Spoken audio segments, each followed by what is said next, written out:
আজকে বিশেষত কি নিয়ে প্রেসপিটটা করা হচ্ছে? আজকে আমাদের ত্রিপুরা মথা এবং ওমেন ফোর্স এবং ইউথদের সহ আমরা একটা এখানে আমাদের মিটিংয়ের উদ্দেশ্য হলো যে আমাদের 12টা ডিস্ট্রিক্ট পলিটিক্যাল ডিস্ট্রিক্ট কমিটি আছে ত্রিপুরাতে, এবং ডিস্ট্রিক্ট বেস আমরা সম্মেলন করতেছি। ডিস্ট্রিক্টের president, working president, secretary, working secretary, এরকম আমাদের ডেজিগনেশন আছে। এইগুলি তারা আসবে এবং ওই দিনেই আমরা সব কিছু আলোচনা করব এবং 12টা এটাকে আমরা 5 দিন কিংবা 6 দিনও আমরা শেষ করতে চেষ্টা করব, কিংবা ওয়ান পলিটিক্যাল ডিস্ট্রিক্ট একদিন সম্মেলন এরকম হইতে পারে। যাই হোক, এটা আমরা কোন কোন দিনে কোন কোন ডিস্ট্রিক্ট হবে আমরা এখনও বলি নাই। 5 তারিখে পয়লা আমরা সাবরুম ডিস্ট্রিক্টকে নিয়ে আমরা এটা এখানে বসতেছি। এই জায়গাতে একটা সময় আরম্ভ হবে, তখনই আমরা পরবর্তী কোন ডিস্ট্রিক্ট কিংবা ওই 2টা ডিস্ট্রিক্ট কিংবা 1 ডিস্ট্রিক্ট করব, এটারও সিদ্ধান্ত আমরা কনজিকিউটিভলি ওইভাবে আমরা করব। কাজেই এখানে কোনো রকম অন্য প্রোগ্রাম নাই। এইটুকু আমরা ঘোষণা করার জন্য আপনাদেরকে আমরা খবর দিচ্ছি। আপনারা আইসেন ভালো, আপনাদের যে সোর্স আছে এবং মিডিয়া আছে, বিভিন্ন সোর্সে আপনারা এগুলি আপনারা ছড়াইবেন, এটা আমাদের অনুরোধ।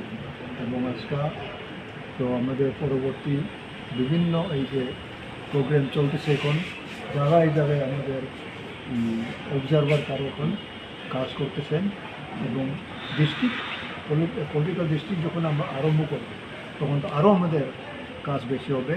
এবং every moment, every day, every moment আমরা ব্যস্ত থাকবো।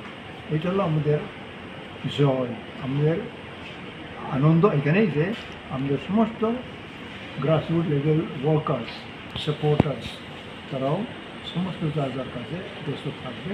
এবং আমাদের বিশ্বাস আগামী দিনের যে কোনো চ্যালেঞ্জ, ডেমোক্রেটিক চ্যালেঞ্জ, আমাদের সহকর্মী যারা ফিল আছেন তারা এটা মোকাবিলা করতে পারবে, এটা আমাদের আশা।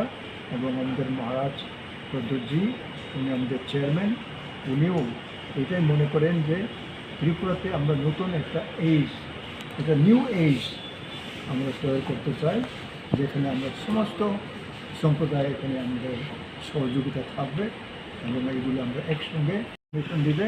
ইন দ্য গ্রাস রুট লেভেলে গ্রাউন্ড সিচুয়েশন, গ্রাউন্ড যে অ্যাসেসমেন্ট, ওইগুলো আমাদেরকে দিবে।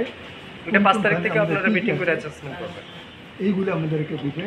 যার পরে আমাদের অন্য পরবর্তী যে স্ট্র্যাটেজি, আমাদের কৌশল কী হইতে পারে, ওই সব রিপোর্টের উপরে আমরা স্টাডি করব এবং পরবর্তী আমাদের কৌশলটা আমরা তৈরি করব।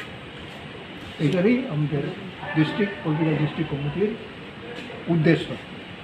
এই কমিটিগুলি কবে করা হয়েছে? 12টা ডিস্ট্রিক্ট কমিটি এটা তো অনেক দিন আগে, মানে শুরু থেকে, আজকে থেকে প্রায় জুলাই গত 2021 জুলাই থেকে শুরু হয়েছে। হ্যাঁ, এগুলি আপনারা কিসের উদ্দেশ্যে, মানে কি ভিলেজ কাউন্সিল না এগুলি তো আমাদের নিজস্ব একটা সুবিধা ম্যাপ আমরা করি যে এই এই এই কনস্টিটিউয়েন্সি, এই এই এই সাব ডিভিশনে একটা ডিস্ট্রিক্ট হোক, এবং ওই ডিস্ট্রিক্টের আন্ডারে মিনিমাম 2টা কিংবা 3টা অ্যাসেম্বলি কনস্টিটিউয়েন্সি যুগ থাকে।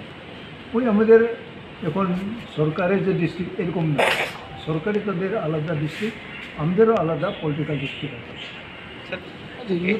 এগুলো আমরা একসঙ্গে সবারই সহযোগিতা এবং সমর্থন নিয়ে ত্রিপুরা মথা আপনাদের সম্মুখে আসতে চেষ্টা করতেছে। এটাই আমাদের মেসেজ। আজকে আরও কিছু বেসিক্যালি কি বিষয় নিয়ে আলোচনা থেকে আপনারা কি শুরু করবেন? পলিটিক্যাল ডিস্ট্রিক্ট মানে আমাদের ডিস্ট্রিক্ট, একটা ডিস্ট্রিক্টে 3টা ব্লক থাকে, কিংবা 4টাও থাকে, কিংবা 2টাও থাকে।